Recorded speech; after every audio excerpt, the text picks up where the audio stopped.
So, this past week, I decided to take a trip. Actually, it was over a week ago. I had to go down to North Carolina for work.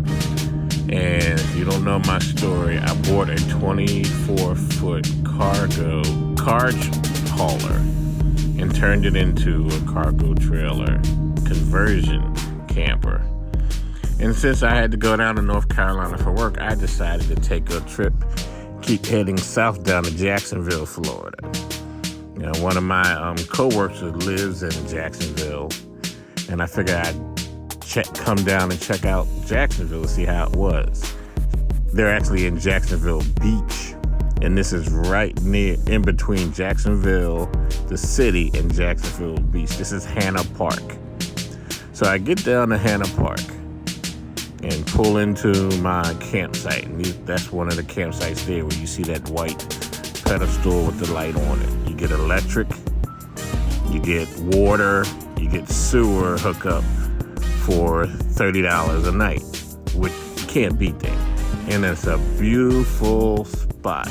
You got palm trees everywhere. And you see all these different campers and people either living or just spending some time out there in the park. Because it's actually a park that has trails, beaches, and it's just a beautiful place. I really liked Hanna Park in Jacksonville, Florida.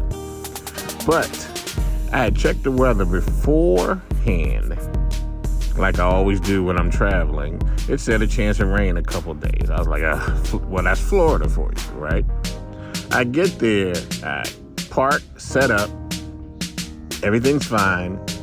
The next day, I get a knock on the door from one of the host campers asking me, are you staying with the storm coming? I said, yeah.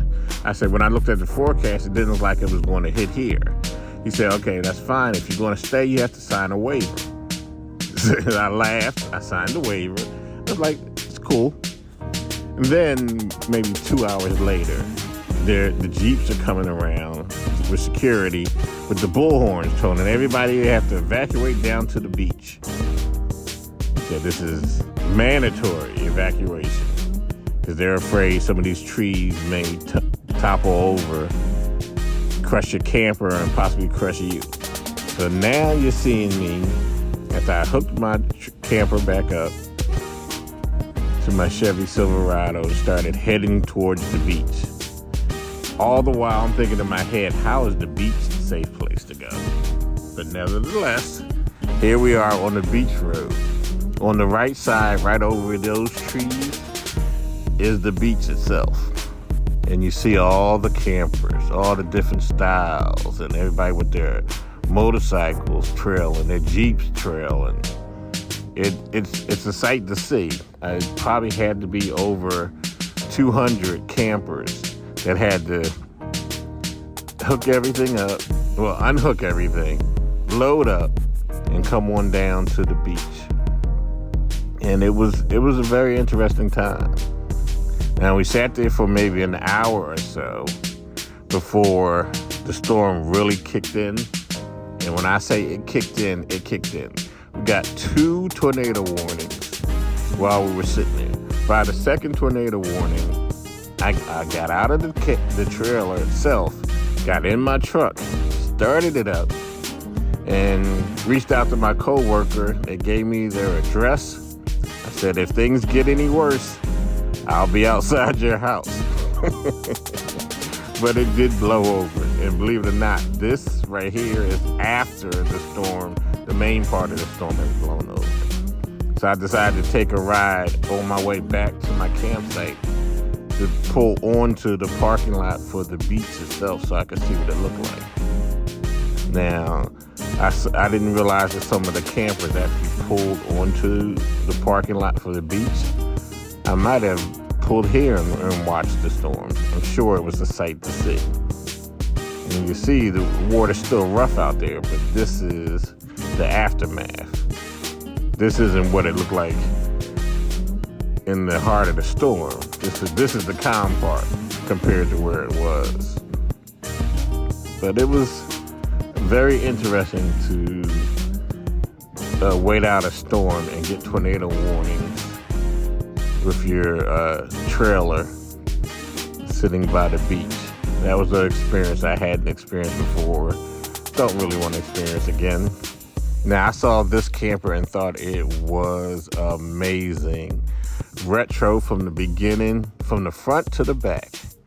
This has to be like a 1970-something camper. It was cool. Now, this is the road in between the campsites. So that's what it looked like. And this is me after the storm.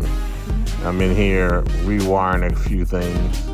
I have the EcoFlow Delta 2 power stations. I have 2 of them with the extra battery.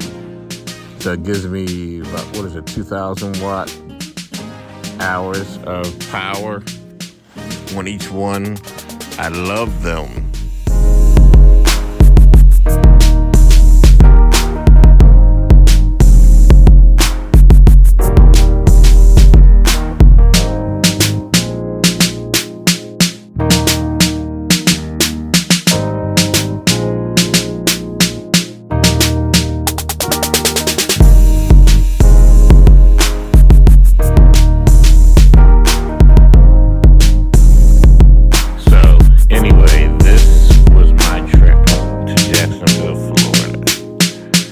Made it back home in one piece. But it's time